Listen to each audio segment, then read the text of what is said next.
Hi friends, welcome to VividTech. இன்னைக்கு நம்ம எல்லாமே மோஸ்ட்லி வந்து ஆன்லைன்ல ஃபுட்ட ஆர்டர் பண்ணி தான் நெறைய பேர் சாப்பிட்டுக்கிட்டு இருக்கோம். ஸோ இப்படி ஆன்லைன்ல ஆர்டர் பண்ணுறதுக்காக நம்ம யூஸ் பண்ணுற ஆப் தான் Zomato. இந்த Zomato ஆப் வந்து உங்க மொபைல்ல சரியா வொர்க் ஆக மாட்டேங்குதா? அதாவது நீங்க ஆப்ப வந்து ஓப்பன் பண்றீங்க. ஆப் ஓப்பன் பண்றப்பவே ஆட்டோவாவே க்ளோஸ் ஆகிருது. இல்லாட்டி ஆப்ப ஓப்பன் பண்ணி யூஸ் பண்றப்ப ஸ்ட்ரக் ஆகுது, ஃப்ரீஸ் ஆகுது. இல்லாட்டி ஆப்ப ஓப்பன் பண்றப்ப ஆப் நாட் ரெஸ்பாண்டிங் அப்படின்ன ஒரு எரர் மெசேஜை காட்டி வந்து ஆப் வந்து க்ளோஸ் ஆகிருது. இல்லாட்டி சம்திங் வென்ட் ராங் அப்படின்ற மாதிரியான எரர் மெசேஜ் காட்டுது.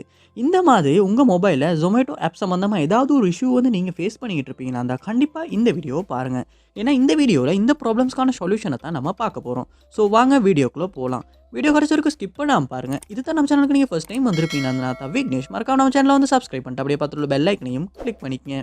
ஃபர்ஸ்ட் ஸ்டெப்பா நீங்க செய்ய வேண்டியது, உங்க மொபைல்ல Google Play Store வந்து ஓப்பன் பண்ணிக்கொள்ளுங்க. ஓப்பன் பண்ணிட்டு இதில சர்ச் பார்ல Zomato அப்படின்றத வந்து சர்ச் பண்ணி அந்த ஆப்ப வந்து ஓப்பன் பண்ணிக்கொள்ளுங்க.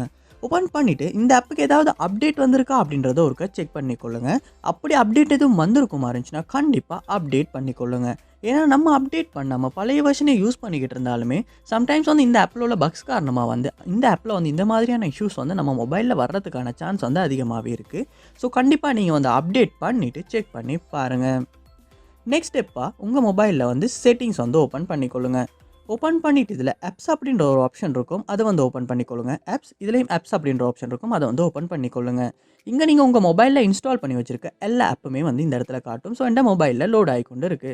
லோட் ஆகுன அப்புறமா இதில நீங்க சர்ச் பார்ல Zomato அப்படின்றத வந்து சர்ச் பண்ணிக்கொள்ளுங்க. சர்ச் பண்ணி அந்த ஆப்ப வந்து இந்த இடத்துல ஓப்பன் பண்ணிட்டு, இந்த இடத்துல ஸ்டோரேஜ் அப்படின்ற ஒரு ஆப்ஷன் இருக்கும். அதையும் குடுத்துட்டு, இந்த இடத்துல கிளியர் டேட்டா அப்படின்ற ஆப்ஷன் இருக்கும். அதையும் குடுத்து இந்த இடத்துல டெலீட் பண்ணிக்கொள்ளுங்க. பண்ணிட்டு உங்க மொபைல்ல மெனுவுக்கு போயிட்டு Zomato ஆப்ப வந்து ஓப்பன் பண்ணிக்கொள்ளுங்க. ஸோ அப்படி ஓப்பன் பண்றப்ப, ஃபர்ஸ்ட் டைம் நீங்க எப்படி ஆப்ப ஓப்பன் பண்றப்ப இருந்துச்சோ, அதே கண்டிஷன்ல வந்து ஆப் வந்து ஓப்பன் ஆகும். அப்படி ஓப்பன் ஆகுறப்ப இதுக்கு முன்னால நீங்க ஃபேஸ் பண்ண ப்ராப்ளம் வந்து கண்டிப்பா சால்வ் ஆகியிருக்கும். ஸோ இதுக்கெல்லாம் அலோ குடுத்துட்டு, நீங்க வந்து உங்க மொபைல் நம்பர் குடுத்து, உங்க Zomato ஆப்ப வந்து ஓப்பன் பண்ணிக்கொள்ளுங்க. ஓப்பன் பண்ணிட்டு யூஸ் பண்ணி பாருங்க. இதுக்கு முன்னால ஃபேஸ் பண்ண ப்ராப்ளம் எல்லாம் சால்வ் ஆகிருச்சா? இல்லையா? அப்படின்றத. இந்த ஸ்டெப்ஸ் ட்ரை பண்ணியுமே உங்க ப்ராப்ளம் வந்து சால்வ் ஆகாட்டி, லாஸ்ட் ஸ்டெப்பா நீங்க செய்ய வேண்டியது, உங்க மொபைல நீங்க ஒருக்கா ரீஸ்டார்ட் பண்ணிக்கொள்ளுங்க. ஏன்னா நம்ம மொபைல வந்து தொடர்ச்சியா யூஸ் பண்ணிக்கிட்டே தான் இருக்கோம். அதுக்கான ஒரு ரெஸ்ட் குடுக்குறதே இல்ல. இதனாலேயுமே நம்ம மொபைல் வந்து சம்டைம்ஸ் வந்து ஸ்லோ ஆகலாம், ஸ்ட்ரக் ஆகலாம். இப்படி மொபைல்ல இஷ்யூஸ் ஏற்படுறனாலேயுமே Zomato ஆப் வந்து நம்ம மொபைல்ல சரியா வொர்க் ஆகாம இருக்கிறதுக்கான சான்ஸ் வந்து கொஞ்சம் அதிகமாவே இருக்கு. அதனால நீங்க உங்க மொபைல ஒருக்கா ரீஸ்டார்ட் பண்ணிட்டு, திரும்ப ஒன் ஆகுன அப்புறமா Zomato ஆப்ப வந்து ஓப்பன் பண்ணி யூஸ் பண்ணி பாருங்க. மோஸ்ட்லி ரீஸ்டார்ட் பண்ற மூலமாவுமே இந்த இஷ்யூ வந்து நம்மளால சால்வ் பண்ணிக்கொள்ள முடியும். ஸோ கண்டிப்பா இந்த ஸ்டெப்ஸ வந்து ட்ரை பண்ணி பாருங்க. இதில எந்த ஸ்டெப் மூலமா உங்க ப்ராப்ளம் வந்து சால்வ் ஆகுச்சு அப்படின்றத வந்து கமெண்ட் பாக்ஸ்ல வந்து கமெண்ட் பண்ணுங்க. அத பார்த்து நான் தெரிஞ்சுக்கொள்றேன். இது போல நிறைய வீடியோ பார்க்கணும்னா கண்டிப்பா நம்ம சேனல வந்து சப்ஸ்கிரைப் பண்ணுங்க. அப்படியே இந்த வீடியோக்கு ஒரு லைக்கையும் போட்டுக்கொள்ளுங்க. Thank you.